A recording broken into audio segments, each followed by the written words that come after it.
Et ça va toujours rendez-vous d'excellence au Estangisaka Mbonda école na bande konyo so mopesa kabiso confiance na fidélité mbote Congo Kinshasa mbote Congo Brazzaville la confiance et fidélité oyo mopesa kabiso. Avant de faire la édition de biso ya mokolo lelo bonjour ba sommaire la biso boye ba ndenge ni ba grande ligne ya édition ezali composé boye ba ke boko za élément au date le 17 mai ezala ka date moko. Oh, le musée Laurent Désiré Kabila. Abengayaka le maréchal Mobutu Sese Seko Kukungwendo na pouvoir historique à travers Mbonda Ekolo, magazine d'actualité pour beaucoup d'éléments. 60 ans déjà depuis le prophète Sanier Raphaël Alaver Atikabiso, église ici Moko Zambi Malé Bebaote Kosalisa, mon bagé na messe d'action de grâce pour na commémorer journée le 17 mai pour beaucoup d'éléments. Accord au entre Congo Brazzaville et Rwanda pour le compte Salomon Mabele et ça Kolumba solo ya pour le niveau Brazzaville pe minga ba Congolais ngabu baza ko betela ngo monda ya mabe. Modèle sous bande kolanga on a dit que le tiki ba télécommande nous la c'est pour la kolanda Mbonda école magazine d'actualité bokala ndenge to kofongola édition la biso na élément autre lista kibino na ba sommaire boko za historique ya muke auto solo libino ndenge to longoka na zeri poto commune le on la kata République démocratique du Congo cadeau signé Mbonda école magazine d'actualité na reportage oyo Mona Congo boyebake ezalaka bongo un certain samedi, le 17 mai 1997, Bakinois, Balamukaka Kobanga Po, Barebelle AFDL donc, Alliance des forces démocratiques pour la libération du Congo ex-Zaïre, Oyo, Ezalaka Naboka, c'est Laurent Désiré Kabila, Bakotaki, la ville-province ya Kinshasa. Déjà un jour avant, donc un mokolé vendredi le 16 mai, les maréchals Mobutu Sese Seko, Akimaki Kinshasa, la capitale Po, la kokene na ville ya Guadeloupe ezalaka mbala ya suka po bakinois bamona cortège la président fondateur ya un père mouvement populaire de la révolution en attendant na bakwa ebele ya capitale ba officier ya forces armées zaïroises bakoma kipe kokima ville donc confusion moko total ekotaka kaka ba soldat nde ya mutu makasi nde basikala kipo na komeka nzoto ya kozongisa ordre. Bon, on parvient quand même à maîtriser la situation, hein? Ouais. Mais vous voyez maintenant que on ne sait pas nos amis qui viennent de l'autre côté comment est-ce que leur esprit. S'ils vous demandent de déposer les armes, vous allez déposer les armes? Automatiquement. Qu'est-ce qu'on peut faire encore? Est-ce que vous voyez des chefs ici? Il n'y a personne ici. Il n'y a personne ici comme un colonel, comme un major qui règne ici. Tous les chefs sont partis là? Ils sont partis. Kokoma mokolo ya dimanche na tongo ba rebelle AFDL bakota kikimia na kata ville na wimo mokoka batambola kimboka mobimba boye bake ekutana kipe ndenge population balembaka na bango 32 ans ya dictature ya maréchal Mobutu po na pasi nzala na bamabe ebele na yango esalaki ke bayamba barebele AFDL kitoko avec impact na idéologie na qualité na bango ya ba libérateur bondi melangai ke batambolaki na ba avenue ebele à la ville province ya Kinshasa ti bakendaki na Kanchashi oyo ezalaki quartier général ya forces armées zaïroises sur place ba soldat oyo bakangaki bakomaki ko déposer ba arme na bango liboso ya population avec impact na idéologie et bongo 2 jours plus tard, le nouveau président Oyo Amikomaka, chef de l'État donc, a s'autoproclamé Kayemokod, Mwanamboka, Laurent Désiré Kabila, Akitaki avec force à la Kinshasa. Comment la présence là Bondi Melangaike et comment qui déjà page Moussou Suyasika Oyo et Fongwamaki Ponamboka donc, Masola Zaïr et comment qui Abou Piande. À partir de wana tokotaka bongo République démocratique du Congo to bete biloma histoire oyopo histoire échange kalango te yango pe biso to beti sika kambonda Journée le 17 mai en la République démocratique du Congo et qui célèbre la conteste moko ya guerre au Rwanda azako bundisa République démocratique du Congo la zela ba rebelle M23 la mémorial ya soldat congolais VPN ya défense mon mboka Jean-Pierre Bemba Gombo akende qui ko déposer gerbe de fleurs na Congo et le président Félix Antoine Tshisekedi Tshilombo et le kala kindenge nini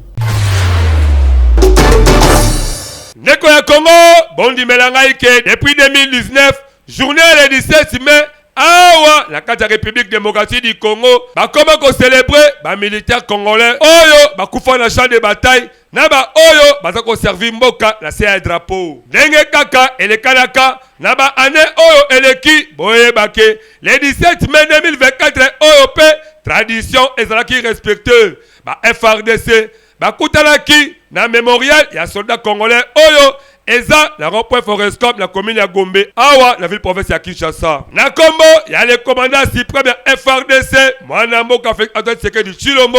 Le VP, il y a défense, Mwanamboka Jean-Pierre Bemba Gombo.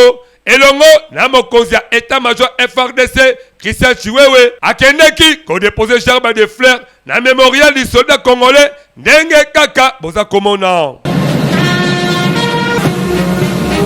Bondi melanga ike ata discours moko te et le bama qui pour la circonstance wana mais na exhortation oyo omonier militaire asalaki azako senga la bande ko na biso uniforme baza vraiment artisan ya paix. Aujourd'hui nous sommes devant ces mémorials parce qu'il y a des procureurs de la paix. Ces gens-là qui sont morts à cause de la paix et pour les... Esengeli boye bake, voula oyo, journée révolution FRDC, et ça qui célébrer la conteste, la guerre oyo, et ça imposé la République démocratique du Congo, na ba Rwandais, la zela M23. Ba soldat ebele, baza engagé kuna, na front, po, na ko défendre mokapé, mingi, basi ba kufika kapo na bitumba yango, yango bebiso. Tobetisika kambonda. Kokoma journaliste professionnel koyeba kosimba caméra kitoko tope kosalba voltage vidéo malamu yeba ke adresse ezali semoko centre de formation média indépendant bazali ko former batu na temps ya muke pe na prix ya muke okomi vraiment professionnel ya média tozo élément au signé Megrine Kambembe. Voulez-vous apprendre et devenir journaliste? Les centres de formation médias indépendants procèdent au recrutement des nouveaux candidats pour une nouvelle session. Que vous soyez diplômé d'État, homme de Dieu, docteur ou qui que vous soyez, les centres de formation médias indépendants met à votre disposition les filières ci-après. Les journalistes, la prise de vue, le montage vidéo. N'hésitez pas de nous rejoindre car ici, la formation se donne avec les professionnels des médias. Chez nous, c'est de l'expérience et du professionnalisme. Nous sommes les centres de formation médias indépendants. Pour tout contact, appelez-nous au plus 243 89 81 81 097 ou appelez-nous au plus 243 99 37 45 722. Je répète, appelez-nous au plus 243 89 81 81 097 ou au plus 243 99 37 45 722. Tozonga lisusu kuna na noki vous bondi belanga ke misala ya kotonga eza kotambula kitoko avec impact na idéologie mais makasi ezande priorité oyo ya koluka kimia ezonga na basiti peut récupérer basiti surtout oyo lelo eza na maboko ya bangula parce que population ya kotoko kuna bazala besoin bazonga na bisika la bango avec impact na idéologie.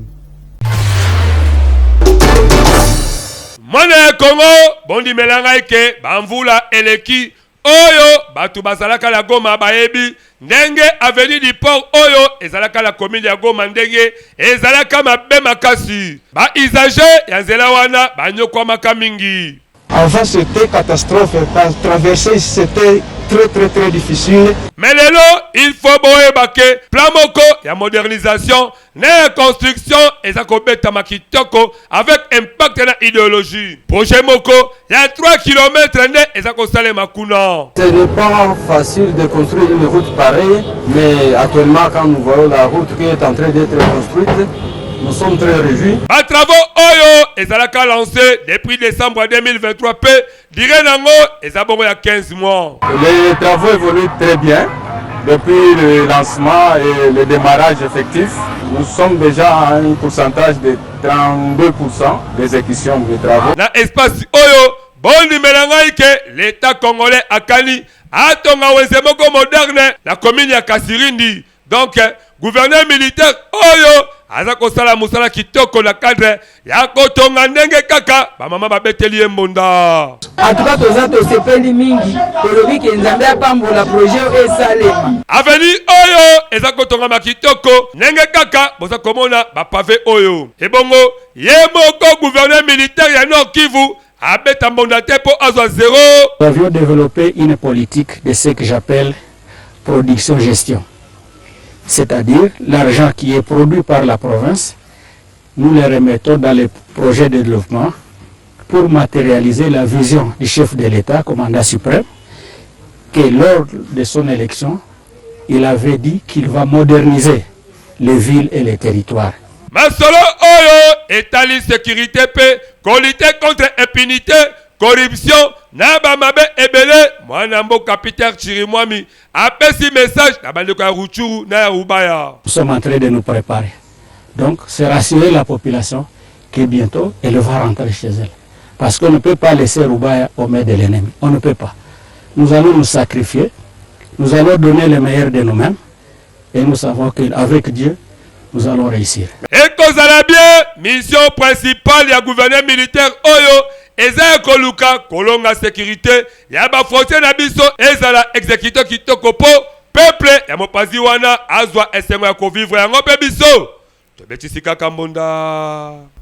Tokena élément autre ebisaki bino na ba sommaire boyebake jour pour jour déjà 60 ans depuis le prophète Sanier Raphaël Alaver atika biso église des Alliés Moko Zambi Malembe oyo atika la biso bo libelanga ke bauta ko salisa mo bangé na messe d'action de grâce kuno na fikini batu ba ki ebele et surtout que mikamwa esama qui parce que prophète a se manifesté qui vraiment liboso bana oyo moko atika la bango ya Zambi Malembe to za élément au signé Wilfried Sambana Benjamin Kilunga.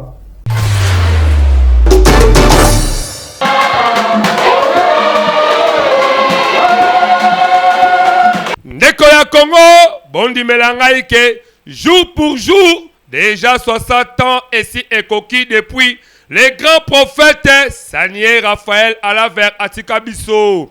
Et Sengeli boyebake yende azalaki père fondateur ya église Zambi Malembe oyo ezalaka créé na 1930 la province ya Bandundu lelo ekoma Kwilu. Esengeli bondi melangai ke masolo yango ebandaka na chemin avec impact na idéologie. Bakanga kaye le 18 avril 1962 na village Mbakom ezalaka bongo 12 jours après massacre oyo et Salemaka ya martyr de Nazareth et chemin na groupement Bangoli Menki na Mangai Seka depa boyebake bamema kriye na Kikwit pe na ville province ya Kinshasa esika wapi akotaka na prison centrale ya Makala pe akufaka na hôpital ya Mama Yemo na date ya le 17 mai 1964 na qualité ya prisonnier ya gouvernement congolais. Donc nyonso esalemaki 2 ans après le massacre, il y a plus de 348 fidèles. Il y a l'église na Zambi Malembe na Echeme Oyo babengaka Nazareth. Et Sengeli boyebake akundamaka na cimetière ya Kitambo, mais le 24 août 1994 bayaki kolongola nzoto na ye awa na Kinshasa pe bakenda kokunda yango na Echeme Nazareth.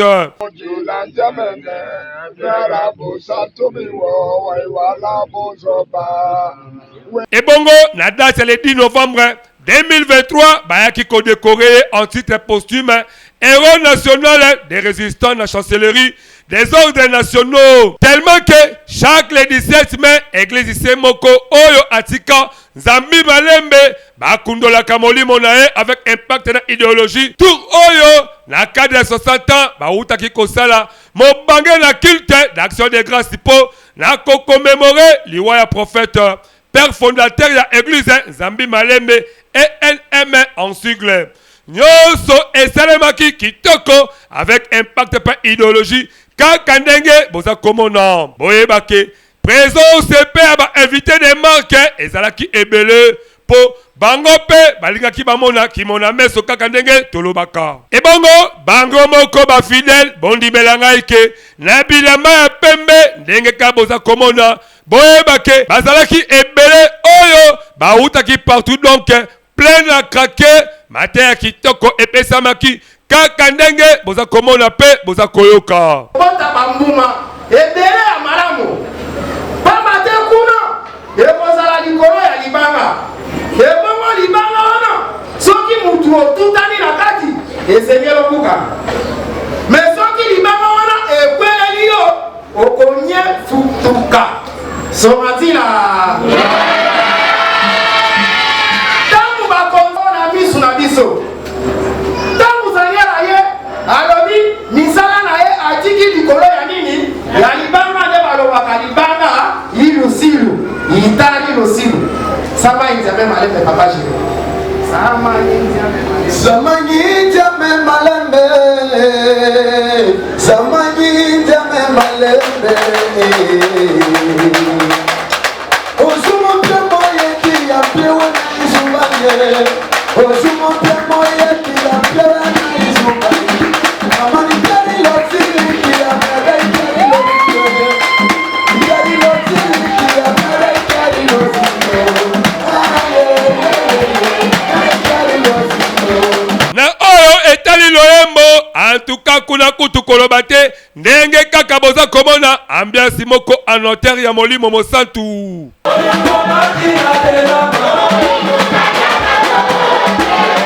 Batémoignage pe kitoko ya ndenge na ndenge epesamaki po mingi pe bamonaka ye bayokaka pe bazalaka présent tango prophète abanda kosala makambo ya nkamwa. Mais na cadre ya rappel esengeli boyebake atika na ye ba église mibale misato te me atika kaka église se moko Nzambi Malembe ENM en sigle P eza reconnu la gouvernement congolais. Chef spirituel eza se moko Mwana moka Iwe Sévérin Sanier, fils biologique ya prophète Sanier Raphaël Alaver, aza sikoyo na Nazareth kuna na HMP, aza na ekaka ko remercier ba fidèle ya Nzambi Malembe po basi ba comprenant vérité pe na gouvernement ndenge ba ya ko réhabiliter église ya bango kitoko. Masolo oyo eza ko kende kitoko po misala ya prophète Sanier Alaver Raphaël eza komono na pe présence na ye eza ko se manifester du jour au jour la basali na ye ya église Nzambi Malembe yango biso en tout cas toza ko tambola elongo na bango pe to betisi kaka mbunda totika kaka na 60 ans ya ko commémorer liwa ya les gros prophètes c'est-à-dire Raphaël Alaver o esalamaki na fikili boyebake baparticipant batolisamaki na esengo makasi o mitema et surtout que batémoignage epesamaki na ndenge mpozwa baréaction na bango. Oui, mbote na baninga nyonso ya balangi télévision oyo bazolanda biso na ngonga ye biso tozali Lingomba Nzambi Malembe, donc église Nzambi Malembe ya prophète Sanier Alaver. Lelo tozo commémorer topé tozo kanisa liwa ya mokonzi na biso to sauveur na biso jour pour jour et sali 60 ans depuis le 17 mai 1964 oyo atika kiseye lelo le 17 mai 2024 et tozo sepela elongo na baninga nyonso po mokonzi na biso maye alobaki maye asalaki butu moi tozo kanisa yango e butu moi tozo mona pe lolenge ba prophétie ezokokisama na yango tozo beta mbela na baninga oyo bazami bipai na bipai baya tosangana toza bana papa moko et divergence ezalate tozala kaka uni lokola chasse spirituelle fils biologique ya prophète Sanier papa Sévérin Iwe azo beta mbela butu moi po tosangana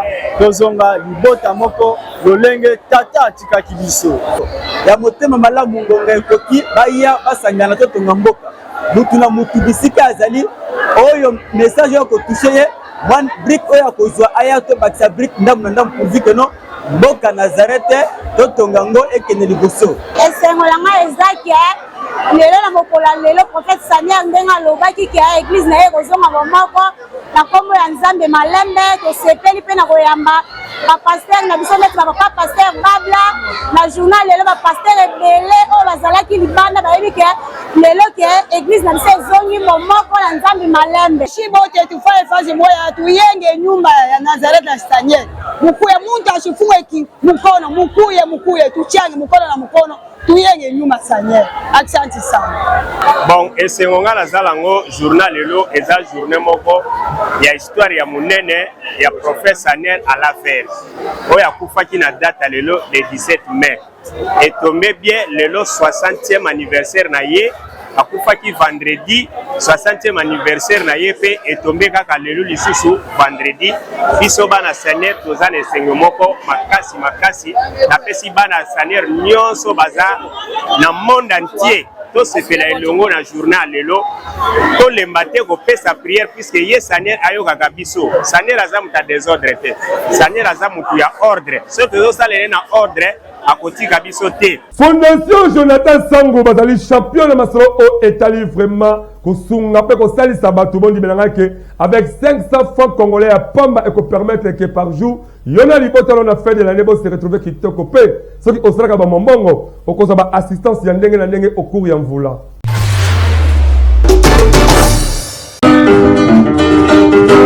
Ndeko ya Congo papa mama elege tangu esi ebelemi yo moto oyo ozali kolala la pongi lamukapo omona misala kitoko Fondation Jonathan Sango aza kosala à travers ba service na ebele oyo ezana kati ya fondation yeba ke na Fondation Jonathan Sango à travers FJS devise na 500 francs ya pamba par jour et kosala ke na suka mvula yona libota na mobimba bolia bomela pebo fete kitoko tala ba oyo ba pesaka confiance na Fondation Jonathan Sango ba fete kitoko vula oyo euti kosila asina sepe ndenge to biloko mbongo biso to pesaki na biloko to zwi eza ndenge moko te po biloko to zwi eleki na mbongo oyo biso sani ni to pesaki ça on a lancé ba mo ba moni d'abord mon angoza le kuta na sengi pe bele baya vraiment to sangana ko ba lobi no fait la force et bongo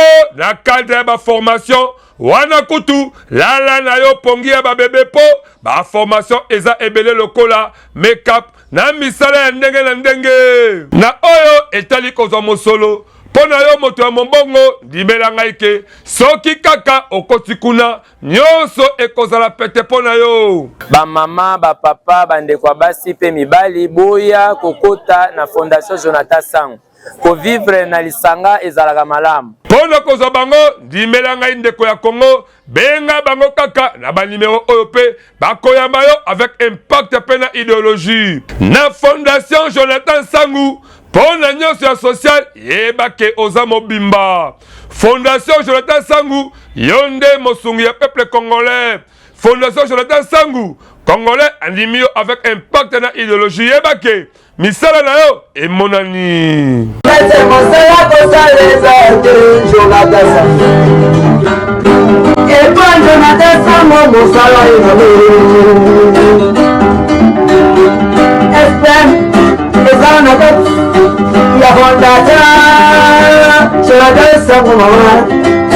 toyebisaki bino yango na basomere boyeba ke accord oyo Congo Brazzaville awuti kosigner na Rwanda oyo ya kopesa bango mabele ebeti vraiment mbonda ya mabe po solo bimi vraiment ya kopola pe population ya bango kutu baza koqualifier yango ezali vraiment haute trahison tozwa élément au signé écrit dans Mateta mwana ya Congo bondimela ngai ke na Congo Brazzaville surtout ba milieu public chaque jour population baza kolobela likambo oyo mboka na bango bapesi mabele na Rwanda accord wana entre bapebi bale wana eza kobetisa polémique moko ya mabe pe ba Congolais ya Brazzaville baza kolela bayebi te nani akokotela bango ba politicien ya opposition na bango baza kosepela na politique wana te ya gouvernement na bango ndenge askabi ebele ya ba hectare epa ya Rwanda nesi ndeko oyo Dave Mafula ase candidat ya ba élection présidentielle ya 2021 abetelaki yango mbonda la conférence des principaux n'a qualifié accord wana que eza haute trahison. La société Elevenco est une société de droit congolais à capitaux rwandais. Elle fait partie de la catégorie des personnes morales de droit privé. À ce titre, elle ne peut pas bénéficier d'une autorisation expresse d'occuper à titre gratuit un domaine privé de l'État. En effet, la loi foncière congolaise n'autorise l'affectation ou l'occupation gratuite du domaine privé de l'État qu'au profit des personnes morales de droit public. Leader politique Moussousou, Yepe, Azako dénoncé accord wana pe, Azako benga, la Congolais à Brazzaville, Batelemele yango avec impact dans idéologie. Terre au Rwanda, 980 km de la souveraineté congolaise qu'on veut attribuer, on a donné aux Rwandais, nous n'acceptons pas ça. Et nous disons au peuple congolais de se tenir debout et prêt à attendre le mot d'ordre parce que nous devons protéger notre souveraineté nationale. Liboso, Yamabe Oyo, pouvoir la bango, Azako Sala, opposant Azako Luka. Il faut pouvoir la bango échanger campo, bager à ping-pong Oyo, et ça qu'on honorer Moka la bango te. Yango, c'est vraiment il faut essayer la yango. Betisika Kambonda. Insécurité et ce qu'on a au terme de makasi na kisangani entre bamole na balengo la population bazangi kimia basengi na gouvernement central akota makambo opo kimia ezonga na lombangu.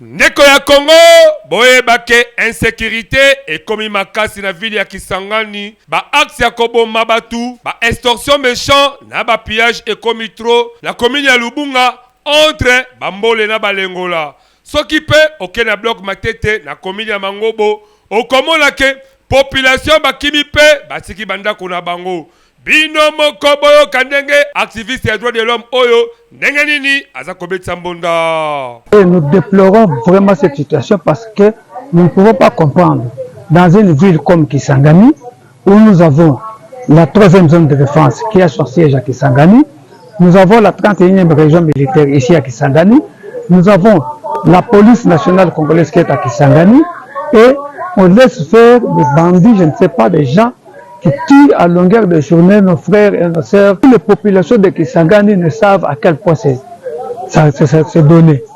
Il y a des tueries, les bandits qui entrent dans les maisons des citoyens, il y a des viols. Na Lubunga kuna ezala bandeko oyo baza kosenga gouvernement central akota makambo oyo na lombango po ezako kelema be makasi. À Lubunga, dans la ville de Kisangani, les gens meurent chaque jour suite au conflit foncier Lengo-Lambole. Pas plus tard qu'hier, on y a encore retrouvé 2 corps sans vie. Malgré ces morts, nous n'avons attendu aucune déclaration officielle du gouvernement central pour apaiser la situation.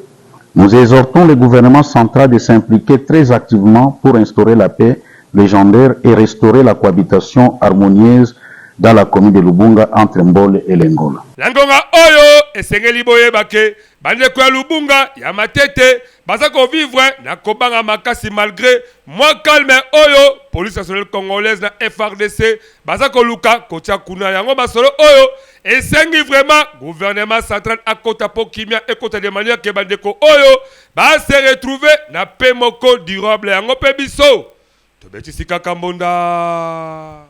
Abakisi mvula moko kati ya mvula Nzambe apesa ye mwasi kitoko bozo komona mwasi ya pembe ye nani Tendresse Nsa Renate en tout cas Nzambe abakisi la mikolo ya mingi mukolo lelo na bike kolia komela eza vraiment au rendez-vous et surtout que le pasteur Jean-Cy Konde alobike tokomela ba champagne taba moko na kuanga mongwele mope na pilipili ya kubweta avec kitoko kolia mado kitalaka mwasi kitoko be biso pe monda école de société ba api pasi da tu to komi vraiment na suka édition la biso ya moko lelo en tout cas to kosi sango bote ça pour autant to sala bino ba rappel ya ba titre boye bake date le 17 mai ezalaki date moko o le musée Laurent Désiré Kabila alongolaka président Mobutu na 32 ans pouvoir donc ezali date moko historique monda école et ça le moi réflexion au boutique de la paix bon qui 60 ans ya liwa ya mwana mboka le prophète Sanier ala vers Raphaël o atika biso mo dimelanga ke église moko Zambi Malembe ba uta ko commémorer 60 ans ya liwa na elekala ki avec impact na idéologie kuna na foi international de Kinshasa pe bon qui élément oyo accord oyo Rwanda bauti kosala Congo Brazzaville pour la kopesa bango mabele et le mis solo ya kopola kutu ba Congolais ya Brazzaville ya ngambo bazo qualifier ngo zali haute trahison.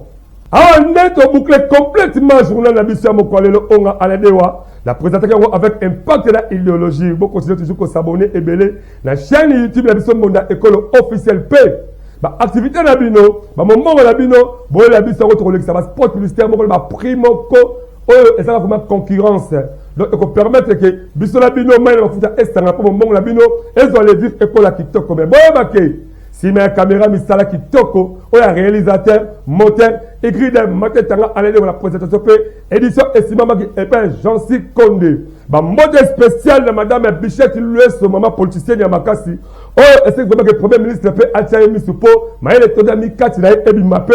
Ba mode spécial la madame Christiane Ashgardewa o Asimba Gambonda école ekene liboso. Tobo salite maman Yvette Katamba ou de manière que ma prophétie est permettre un colon zambé azala la biso.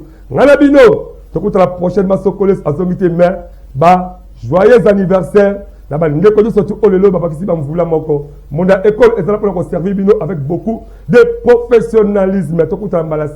Bye, je vous aime beaucoup plus.